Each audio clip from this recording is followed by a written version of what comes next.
নমস্কার বন্ধুরা, আমি তমাল মাইতি গ্রিন প্যারেড নার্সারি আর আপনারা দেখছেন ছাদ কৃষি চ্যানেল। আর তমাল মাইতি ভিডিওতে আসা মানেই কিছু না কিছু আপনাদের তথ্যমূলক কিছু ভিডিও দেবে। এই গ্রিন প্যারেড নার্সারি হচ্ছে বারাসাত, বামনগাছি, দীঘার মোড়, যশোর উত্তর চব্বিশ। আর আজকে ভিডিওতে বলছি, যার ভালো লাগবে না দেখে কেটে বেরিয়ে যাবে। যদি মনে করেন আপনাদের কাজে লাগবে তবে আপনার ভিডিও দেখবেন। খাতা পেন নিয়ে বসুন, খাতা পেন নিয়ে দেখুন। আর যারা নতুন দেখছেন পারলে সাবস্ক্রাইব করে রাখুন। কাললে আপনারা এই ধরনের গাছ, ফুল গাছ করতে গেলে, ফুল বা ফলের গাছ করতে গেলে আপনাদের কোনো ভিডিও, এই ধরনের ভিডিও কাজে লাগবে। আমি প্রথমেই বলে রাখি যে কিছু জিনিস আপনাদের আগে থেকে দিয়ে দিচ্ছি, যেটা করে রাখলে আপনাদের গাছ সুন্দর হবে। ভালো জিনিস করতে গেলে ভালো আপনার পরিবেশ তৈরি করতে হবে। সেটা আমাদের জীবনের ক্ষেত্রে হোক, মানুষের জীবনের ক্ষেত্রে হোক, ব্যবসায়িক জীবনে হোক, গাছের ক্ষেত্রে হোক, টোটালটাই একটা সিস্টেমেটিক। না, সিস্টেম ছাড়া কিছু হয় না। আজ আপনাদের দেখাবো শীতের ফুল ডালিয়া এবং গাঁদা, ইনকা গাঁদা বা ড্রাগন গাঁদার তার মাটি প্রস্তুতি মাটিতে করে। ডালিয়াটা আমি মাটিতেই করি, ইনকা গাঁদা মাটিতেও করি, আবার ঘ্যাস মিডিয়াও করি। ঘ্যাস মানে যেটা সিংডার বলি, সিংডার মিডিয়া করি। তা এটা কিন্তু আপনাদের জেনে নিয়ে করতে হবে। আর আপনি গাছ কিনে নিয়ে এলেন এখান থেকে, ওখান থেকে ফুটপাথ থেকে কিনে আনলেন, ভ্যানের থেকে কিনে নিলেন, নিয়ে গাছ বসালে সেই গাছে কতটা মান হবে জানি না। ডালিয়া কিন্তু আমরা সবাই ডালিয়া, কোনো গাছ 5 ফুট 6 ফুটে ফুল হয়, কোনো গাছ 1 ফুট থেকে 1.5 ফুটে ফুল হয়, কোনো ফুলের সাইজ হচ্ছে 6 ইঞ্চি, কোনো ফুলের সাইজ হচ্ছে 1 ফুট, 1 ফুটের উপরে ফুল হয়। কোনো ডালিয়া দেখবেন টাক পড়ে যাচ্ছে, 4টে করে 5টা করে পাপড়ি, সূর্যমুখী ফুলের মতো। কোনো ডালিয়া দেখছেন জল ফেলবেন, গলবে না, পাপড়ি এত জমাট। এটা হচ্ছে আপনাদের নির্বাচন করতে হবে কোন জাতটার উপর নির্ভর করবে।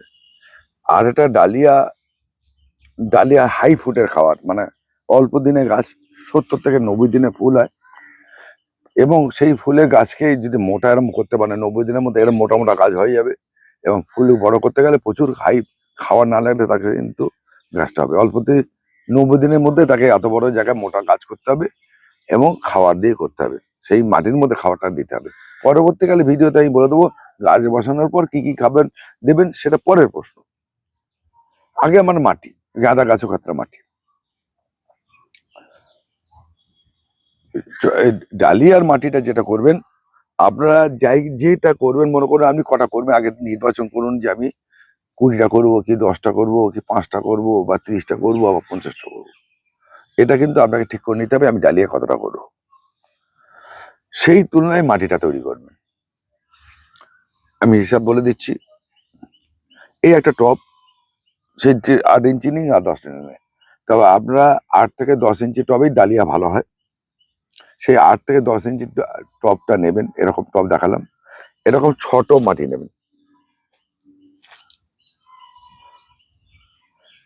ছোট মাটি নেবেন। 2 টব ভার্মি কম্পোস্ট বা অথবা গোবর সার, যেটাও মিশিয়ে নেবেন। আর 1 টব পাতা সার নেবেন, পাতা সার। যারা পাতা সার পাবেন না তারা গোবর সার বা ভার্মি কম্পোস্ট মিশিয়ে নেবেন। নিয়ে 8 ইঞ্চি টবের জন্য বা 10 ইঞ্চি টবের জন্য 1 চামচের হাফ চামচ চুন ব্যবহার করবেন, মাটির সঙ্গে মিশিয়ে নেবেন। প্রথমে এই 3টে উপাদান দিয়ে, আর সিঙ্গেল দরকার নেই আপনার, এইটা দিয়ে আগে জল খাইয়ে নিন। চুন মিশিয়ে, গোবর সার, পাতা সার মিশিয়ে আগে জল খাইয়ে নিন মাটিটাকে। এই দেখুন জল খাওয়ানো হয়ে গেছে, আবার কুপিয়ে দিয়েছি, এটা আমার তৈরি হয়ে গেছে। এটা পুরো আমার ডালিয়ার এবং ইনকা গাদার মাটি। এখানে টোটাল আমার হিসাব হয়ে গেছে 120 টবের মতো আমি মাটি। 120 টব, 120টা টব হবে এখানে, যা মাটি আছে ভার্মি কম্পোস্ট আছে, 120টা টব আমার হবে। 8 থেকে 10 ইঞ্চি, 8 ইঞ্চি হিসাবে আমি করেছি। 8 ইঞ্চি 120টা টব হবে, 10 ইঞ্চি হলে এটা কমে যাবে। আমি 8 ইঞ্চি টবের হিসাবে আমি এখানে মাটি তৈরি করেছি। 120 টব এখানে মাটি হবে, 120 টব। এবার দেখুন, এই দেখুন গোবর সার মেশানো আছে, আর এখানে পাতা সার, বুঝতেই পারছেন পাতা সার এখানে আছে। মাটি দেখলেই, কালার দেখলেই বুঝতে পারেন পাতা সার। তা এই পাতা সার এবং মাটি মিশিয়ে এইটা করা, জল খাইয়ে নিয়েছি। এর সঙ্গে কি করবেন, যেটা আমি এটা হিসাব বলে দিই তাহলে বুঝতে পারবেন। 8 ইঞ্চি টবের জন্য আমার এই যে 10 টব হিসাব বলি, 10 টবের হিসাবে হলো কি হবে, 10 টবে হচ্ছে 6 টব মাটি, 3 টব হচ্ছে গোবর সার, ভার্মি কম্পোস্ট এবং পাতা সার মিলিয়ে 3 টব। 1 টব হচ্ছে খাওয়ার। খাওয়ার 1 টবের মধ্যে কি থাকবে, হাড়ের গুঁড়ো থাকবে, শিংকুচি থাকবে, লেদার মিল থাকবে, সর্ষে খোল থাকবে, বাদাম খোল থাকবে, নিম খোল থাকবে, পটাশ থাকবে, আর ম্যাক্স সার থাকবে। আমি আবার রিপিট করছি, হাড়ের গুঁড়ো থাকবে, শিংকুচি থাকবে, লেদার মিল থাকবে, এইটা হচ্ছে টেরে যাবে, নিম খোল থাকবে, সর্ষে খোল থাকবে, বাদাম খোল থাকবে, ম্যাগনেসিয়াম সালফেট থাকবে, আর লাল পটাশ থাকবে। এবার কতটা 10 টবের জন্য কতটা, 400 গ্রাম। এই 10 টব 8 ইঞ্চি টবের জন্য বলছি, হিসাব করে নিন, ভালো করে নোট করে নিন। আমি রিপিট করে বলছি, আমি কিন্তু উত্তর দেবো না কেউ জিজ্ঞেস করলে, ভিডিওতে সব বলে দিচ্ছি। 400 গ্রাম হাড়ের গুঁড়ো, 400 গ্রাম সর্ষে খোল, এই সময় বলছি, শিংকুচি, 400 গ্রাম লেদার মিল, আর হচ্ছে ম্যাগনেসিয়াম সালফেট হচ্ছে আপনি 200 থেকে 300 গ্রাম দেবেন, ম্যাক্সাম 200 থেকে 300 গ্রাম লাল পটাশ দেবেন, সিঙ্গেল সুপার ফসফেট দেবেন 400 গ্রাম। আমি এটা বলিনি, ফসফেটের কথাটা ভুলে গেছিলাম, সিঙ্গেল সুপার ফসফেট লাগবে 400 গ্রাম। এইটাকে মিশিয়ে দিন, মাটির সঙ্গে মিশিয়ে দিন। প্রথমে চুন খাইয়ে দিন 15 ফেলে রেখে দিয়ে এইটা কিন্তু মিশিয়ে আপনি 2বার থেকে 3বার জল দেবেন। জল দিয়ে এরকম বারবার করে কোপাবেন, এরকম মাটি ঝরঝরে হবে। ঠিক আছে, এবার দেখুন এখানে জল যেই দেবো তখন কিছু আগাছা তৈরি হবে, সেই আগাছাগুলো মরেও যাবে। জল পাবো, বীজ বীজ এর মধ্যে থেকে যায়, অঙ্কুর থেকে যায়, সেই বীজটা ফুটে গাছ যখন হবে, গাছটা মরে গেলে আর অঙ্কুর হবে না, এটা মনে রাখবেন। এইটাকে মিশিয়ে আপনি মাটিটা তৈরি করে 3বার 4বার, এই দেখুন জুন জুলাই আগস্ট, এই 3 মাসের মধ্যে আমরা মাটি হয়ে যাবে। আগস্ট সেপ্টেম্বরে গিয়ে আপনি গাছ বসাবেন। আপনার ওই গাছ বসার প্রথমে 4 ইঞ্চি প্লেন মাটিতে বসাবেন, তারপরে টবে দিয়ে, সেটা পরের ভিডিওতে আমি দেখিয়ে দেবো কিভাবে গাছ করবেন বা কতটা ভালো হবে, তখন কি কি খাবার দেবেন সেটা বলে দেবো। এই যে মাটিটা তৈরি করলেন, এই যে এইটার জন্য আপনাকে মাটিটাকে ডালিয়া এবং চন্দ্রমল্লিকার জন্য, এই ডালিয়া এবং গাঁদা ফুলের জন্য আপনি এই মাটিটাকে ব্যবহার করবেন। গাঁদা ফুলে যখন মাটিটা ব্যবহার করবেন, তার সঙ্গে একটু বোরন মিশিয়ে নেবেন, সয়েল বোরন মিশিয়ে নেবেন গাঁদা ফুলের জন্য। ডালিয়ার জন্য বোরন মেশাতে হবে না, দরকার নেই, বা বোরন মেশাতেও পারেন, অসুবিধা নেই। গাছ বসাবার সময় বোরন হচ্ছে আপনাকে ব্যালেন্স করবে গাছকে, বোরন 20 ফলকে রঙের আনতে সাহায্য করে, এটা বোরন। তাহলে আপনারা কিন্তু এইটা যদি করতে পারেন, আপনাদের ডালিয়া, আপনি আমার মতে একটা কথা, আর আমি হয়তো বেশি বলতেই পারি, বেশি জ্ঞান দিতে পারি, এটা ভাবতে পারি।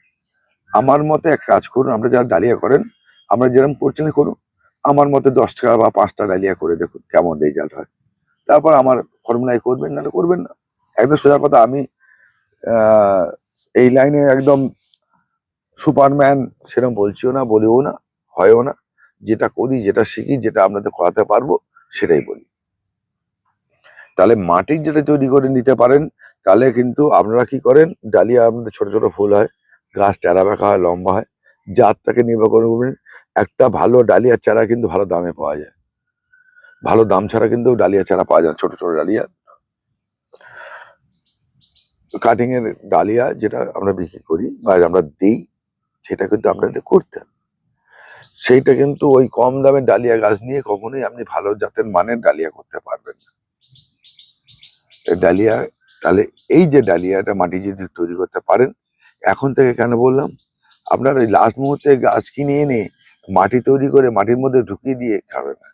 এইবারে হাড়ের গুঁড়ো, শিংকুচি, লেদার মিল, এটা পচতে লাগে 70 থেকে 90 দিন, মাটির সঙ্গে মিশতে পড়তে লাগে। তাহলে আপনি যখন, আর 70 দিনে আপনার ফুলটা তৈরি হয়, 90 দিনে ফুল হয়ে যায়, ডালিয়া বসানোর থেকে 90 দিনের মধ্যে আপনার ফুল ফুটে যাবে। যখন হাড়ের গুঁড়ো, শিংকুচি, নিম, ওই কি বলে লেদার মিল পচা শেষ হবে, তখন আপনার ফুলও শেষ, ফুল গাছের ফুল ফোটাও শেষ। তাহলে ওই খাওয়াটা ওয়েস্টেজ হবে, কোনো কাজে লাগবে না। তখন বললেন দাদা ফুল তো বেশ হলো কেন? দাদা ওই যে আপনি প্রতি সপ্তাহে কিছু খাবার দেন, খোলের গল দেন, খোলটা দিয়ে দেন, তারপর মাটির সঙ্গে ভার্মি কম্পোস্ট, গোবর সার, এটাই যেটুকুনি হয়ে গেছে। মূলত যে খাওয়াটা দিচ্ছেন গাছ করার জন্য সেটা কোনো কাজে লাগছে না। তাহলে মাটির সঙ্গে মিশিয়ে পচিয়ে নিলে তাহলে খাদ্যটা রেডি হয়ে গেল। যখন থেকে আপনি খাবারটা দেবেন তবে থেকে ওর কাজ করা শুরু হবে। ব্যাপারটা বোঝাতে পেরেছি কি? বুঝুন আগে। হাড়ের গুঁড়ো, শিংকুচি, লেদার মিল পচতে 70 থেকে 90 দিন সময় লাগে। আপনি ওটাকে মিশিয়ে যেই গাছ বসাচ্ছেন, গাছও ফুল ফোটাও শেষ, তখন ওর কার্যকারিতা শুরু। তাহলে কি লাভ হলো? নীল, আপনার পয়সাটাই জলে গেল, খান্ডা জলে গেল, খাওয়ারটাও জলে গেল।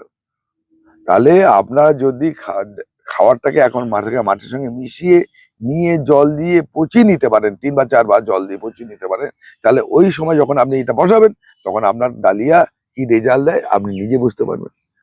যেটা করবেন আগে ভাবুন, তমাল মাইতি বলছে বলেই আপনারা করবেন সেটা নয়। আপনারা আগে ভাবুন কেন করব, কি জন্য করব, আর এর রেজাল্টটা কি হবে। নিজের প্রশ্ন করবেন গাছ করার আগে, নিজেকে প্রশ্ন করবেন কেন করছি, কি জন্য করছি, আর কেন করব।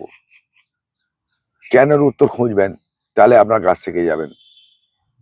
ঠিক আছে? এইভাবে আপনারা ডালিয়া এবং গাঁদা গাছের প্রস্তুতি নিন, তাহলে আপনারা খুব ভালো। আমি দয়া করে বলছি, গাছ করতে গেলে ভালোবেসে গাছটা করুন, যত্ন নিয়ে গাছ করুন, এবং অল্প গাছ করুন, বেশি গাছ করার দরকার নেই। আমি অনেকের ছাদে দেখেছি, আমাকে ছবি পাঠান, তা পা ফেলার জায়গা নেই। এটা করবেন না। পরিষ্কার পরিচ্ছন্ন করে বাগান করুন, সুন্দর দেখতে হবে, ভালো হবে। অল্প করে করুন, গুছিয়ে করুন। আর বাগানকে, ছাদে যারা গাছ করছেন বাগানকে পরিষ্কার রাখুন, তাতে পোকামাকড় থেকে দূর হবে, রোগ ব্যাধি কম হবে। এক গাদা করবেন না, যত্ন নিতে পারছেন না, আমি দেখতে পাচ্ছি অনেকে ছবি পাঠাচ্ছেন, যত্ন নিতে পারছেন না, এটা করবেন না। গাছ করুন, বুঝে করুন, অল্প করে করুন, সুন্দর করে করুন। আপনার তার রেজাল্ট যেটা হবে সেটা আপনি নিজেও ভাবতে পারেন না। নমস্কার বন্ধুরা, ভালো থাকবেন, সুস্থ থাকবেন। আজকে এই পর্যন্তই।